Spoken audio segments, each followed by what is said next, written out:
மாக்குண்டாம் நல்ல மனம் உண்டாம் மாமலரால் நோக்குண்டாம் மேனி நுடங்காது பூக்கொண்டு துப்பார் திருமேனி தும்பிக்கையன் பாதம் தப்பாமல் சார்வார் தமக்கு. அன்பார்ந்த நேயர்களுக்கு இனிய வணக்கம். நாம் இந்த வீடியோவில் பார்க்கக்கூடிய தலைப்பு அப்படிங்கிறது தமிழ் புத்தாண்டு பலன்கள். அதாவது 60 தமிழ் வருடங்களில் இப்போ பிறக்க இருக்கக்கூடிய ஏப்ரல் 14ஆம் தேதி அன்று வரக்கூடிய தமிழ் பாரப வருஷம், இந்த பாரப வருஷத்தினுடைய தமிழ் புத்தாண்டு பலன்களை தான் நம்ம பார்க்க இருக்கோம். முதல்ல இந்த பாரப வருஷம் அப்படிங்கிற வருஷத்தினுடைய வெண்பா அப்படிங்கிறதும் அந்த வெண்பாவுக்கான விளக்கத்தையும் நம்ம முதல்ல பார்த்துருவோம். ஏன்னா பாரப வருஷம் அப்படிங்கிறது 40வது வருடங்களாக வருது. மொத்தம் தமிழ் ஆண்டுகள் 60, அதில் 40வது வருடம் பாரப வருடம். இந்த 40வது வரக்கூடிய பாரப வருடத்தினுடைய வெண்பா அப்படிங்கிறது மிக்க பாரபத்தின் பின் மலையாம் தக்க பசுக்கள் தலைக்குமே இக்கு பலிக்காது நால்வகை உயிருக்கும் இன்பம் கழிக்காதனவே கருது அப்படின்னு சொல்லியிருக்காங்க. இதுக்கு அர்த்தம் என்ன அப்படின்னு பார்த்தீங்கன்னா, இந்த பாரப வருஷத்தினுடைய ஆண்டின் பிற்பகுதி நல்ல மழை பொழியும், தக்க பசுக்கள் தலைக்கும், அதாவது நல்ல பசுமாடுகள், நல்ல பசுமாட்டினுடைய பால் வளம் பெருகும் அப்படின்றத சொல்லியிருக்காங்க. அடுத்து இக்கு பலிக்குமே அப்படின்னா, பலிக்காது அப்படின்னா இக்கு பலிக்காது அப்படின்றது ஒரு புதிய சொல்லாக இன்றைக்கி நமக்கு தென்படுது.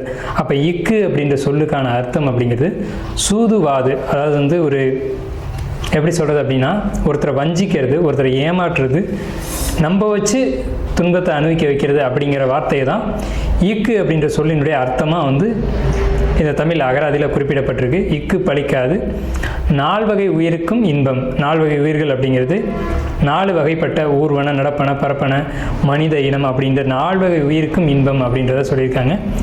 கழிக்காதனவே கருது அப்படின்ற வார்த்தையினுடைய அர்த்தம் இன்பம் பொங்கி வழியக்கூடிய ஆண்டு அப்படிங்கிறத சொல்லியிருக்காங்க. இந்த பாரப வருடத்தினுடைய ஒரு பலனாக ஒரு வெண்பாவை இடைக்காடர் சித்தர் கொடுத்துருக்காரு.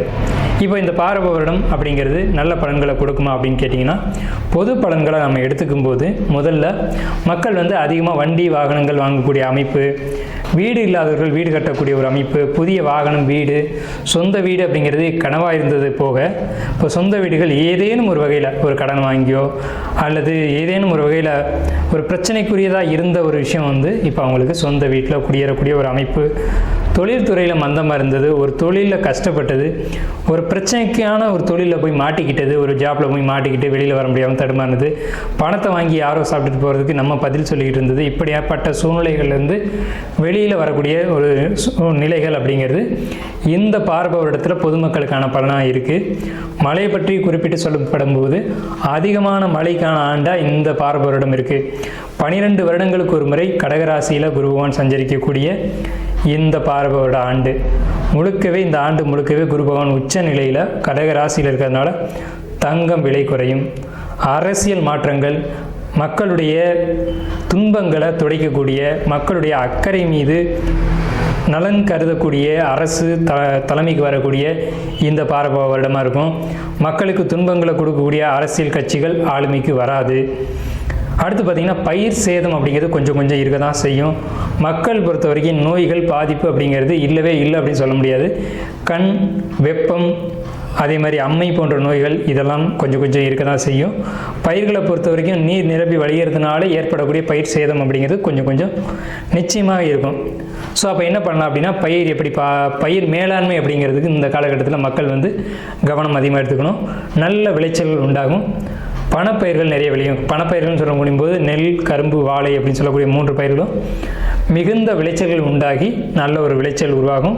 இந்த ஆண்டில், அதாவது கடந்த ஆண்டில் பொருளாதார தட்டுப்பாடுகள் மிகுதியாக இருந்தது. பணத்தை பார்க்குறதே ஒரு அரிதான ஒரு விஷயமா இருந்த காலகட்டத்தில் இந்த சமயத்தில் பணம், பொருளாதாரம் அப்படிங்கிறது தேவைக்கு மிகுதியாக இவங்களுக்கு உங்கள் கையில் பணப்புழக்கம் அப்படிங்கிறதெல்லாம் மக்கள்கிட்ட இருக்கும்.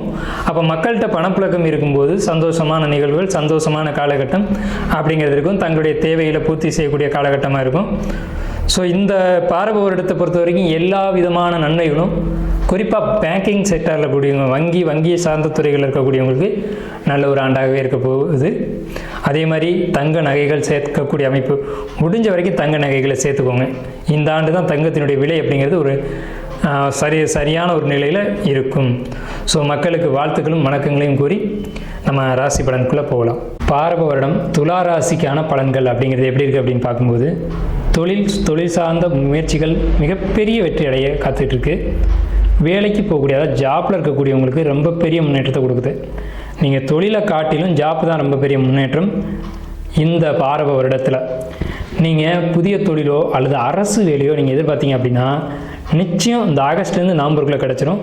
மற்ற மாதங்களை நீங்கள் கன்சிடர் பண்ணவே வேணாம். ஏன்னு கேட்டிங்கன்னா உங்களுக்கு இந்த டைம் தான் ஃபேவராக இருக்குது, சாதகமான ஒரு அமைப்பில் இருக்குது. நீங்கள் அரசு வேலைக்கு ட்ரை பண்ணுறீங்க அப்படின்னா சர்வ நிச்சயமாக அது கிடைக்கும். நீங்கள் முயற்சி செய்யலாம். புதிய மாற்றங்கள், சிலருக்கு புதிய பொறுப்புகள், இதெல்லாம் நிச்சயமாக கிடைக்கும். புதிய மாற்றங்களும் புதிய முயற்சிகளும் தொழில் அல்லது வேலையில் இருக்கும். நீங்கள் பயன்படுத்த வேண்டிய எண்கள் 4, 5, 9 இந்த எண்களை பயன்படுத்திக்கலாம். இந்த எண்கள் உங்களுக்கு சாதகமாக இருக்கணும். நீங்கள் பயன்படுத்த வேண்டிய நிறங்கள் அப்படிங்கிறத பொறுத்த வரைக்கும் கருப்பு, பல வண்ண நிறங்கள், அதே மாதிரி பார்த்துக்கிட்டிங்க அப்படின்னா மஞ்சள் நிறம். இந்த 3 நிறங்களும் அதிகமாக நீங்கள் உடுத்தும் ஆடையாவோ அல்லது நீங்கள் கையில் வச்சுருக்க கர்ச்சிப்பாவோ நீங்கள் பயன்படுத்திக்கலாம். நீங்கள் அதிகமாக எடுத்துக்கொள்ள வேண்டிய உணவுகள் அப்படின்றத பொறுத்த வரைக்கும் எள் உணவுகள் அல்லது இரும்பு சத்து உடைய உணவுகள், இதை நீங்கள் அதிகமாக எடுத்துக்கணும். நீங்கள் தானம் பண்ணும்போது உங்களுக்கு நீர் காய்கறிகள், நீர் உணவுகள் அதிகம் பார்க்க போனால் வாட்டர் பாட்டிலாவது யாருக்காவது வாங்கி தானம் பண்ணலாம். அல்லது தயிர் சாதம் நீங்கள் யாருக்காவது வாங்கி தானம் பண்ணலாம். தயிர் சாதமும் ஒரு வாட்டர் பாட்டிலும் வாங்கி நீங்கள் தானம் பண்ணீங்க அப்படின்னா ரொம்பவுமே ஒரு சிறந்த அமைப்புகளை உங்களுக்கு தொழில் முன்னேற்றத்துக்கு இது கொடுக்கும். இது எப்போ செய்யணும் அப்படின்னு பார்த்தீங்கன்னா திங்கட்கிழமை அன்னைக்கு செய்யணும். ஸோ இது உங்களுக்கு மிகப்பெரிய ஒரு விசேஷம் துளாராசிக்காரங்களுக்கு. அதே மாதிரி ஏதாவது ஒரு கோயிலுக்கு துலாபாரம் கொடுக்குறேன் அப்படின்னு வேண்டிக்கிறது கூட இந்த பராப வருஷத்தினுடைய உங்களுக்கு மிகப்பெரிய ஒரு முன்னேற்றத்தை நிச்சயமாக கொடுக்கும். அதே மாதிரி உங்களுக்கு புதன் அப்படின்ற போது நீங்கள் வழிபட வேண்டிய தெய்வங்கள் அப்படிங்கிறது நரசிம்மர், கணபதி, மகாலட்சுமி, இந்த 3 தெய்வங்களை இந்த பராப வருஷத்தில் வழிபாடு செய்யலாம். அது உங்களுக்கு மிகப்பெரிய முன்னேற்றத்தை கொடுக்கும். நீங்கள் எடுத்துக்கொள்ள வேண்டிய உணவுகள் அப்படிங்கிறது மறுபடியும் சொல்கிறேன், எள் உணவுகள் அல்லது இரும்பு சத்து உடைய உணவுகள், இதை நீங்கள் அதிகமாக எடுத்துக்கணும். இதை நீங்கள் தவிர்க்கக்கூடாது. அதே மாதிரி அதிகமாக நீர் எடுத்துக்கலாம். அதே மாதிரி வாட்டர் பாட்டில் வாங்கி தானம் கொடுக்கணும். அதே மாதிரி உங்களுக்கு ஏதேனும் யாருக்காவது தெரிஞ்சவங்களுக்கோ அல்லது தெரியாதவங்களுக்கோ ஒரு குறைஞ்சபட்சம் ஒரு டீயாவது வாங்கி கொடுக்குறது அப்படிங்கிறது, அல்லது நீர் சம்மந்தப்பட்ட உணவுகள், எந்த உணவோ நீர் சம்மந்தப்பட்ட உணவுகளை நீங்கள் வாங்கி கொடுக்கணும், தானமாக கொடுக்கணும். இதன் மூலமாக உங்களுக்கு தொழில் வெற்றி, பொருளாதார உயர்வு, கணவன் மனைவி பிரச்சனை, இதெல்லாம் உங்களுக்கு தீர்வு கிடைக்கும். அதே மாதிரி இனிப்புகள் நீங்கள் அதிகமாக எடுத்துக்கலாம். கசப்பு உணவுகளை நீங்கள் எடுத்துக்கொள்ளக்கூடாது. இப்போ நம்மளுடைய பலன்களை தெரிஞ்சுக்கிட்டோம். ஜோதிடத்தின் மீது ஆர்வம் கொண்டவங்களோ அல்லது கிரக நிலைகளை பற்றி தெரிஞ்சுக்கணும்னு நினைக்கிறவங்களோ அல்லது தனிப்பட்ட முறையில் ஜாதகம் பார்த்துக்கணும் அப்படின்னு நினைக்கிறவங்க, ஆன்லைன்லேயோ அல்லது நேரடியாகவோ தெரிஞ்சுக்கணும்னு நினைக்கிறவங்க, வாஸ்து தெரிஞ்சுக்கணும்னு நினைக்கிறவங்க, அல்லது வீடு பார்க்கணும், எங்களுடைய வாஸ்து குறைகள் இருக்குதுன்னு சந்தேகப்படுறோம் அப்படின்னு தெரிஞ்சுக்கணும்னு நினைக்கிறவங்களுக்கு ஒரு சின்ன ஒரு விஷயம் என்னென்னு கேட்டிங்கன்னா, நமக்கு ஸ்க்ரீனில் தெரிகிற நம்பருக்கு நீங்கள் கால் பண்ணி பதிவு பண்ணிவிட்டு எப்போ வேணாலும் நம்மளை கால் பண்ணலாம். பதிவு பண்ணிக்கோங்க. உங்களுக்கான சர்வீஸ் பண்ணி கொடுக்கறதுக்கு நம்ம காத்துட்ருக்கோம். நன்றி, வணக்கம், வாழ்த்துக்களும்.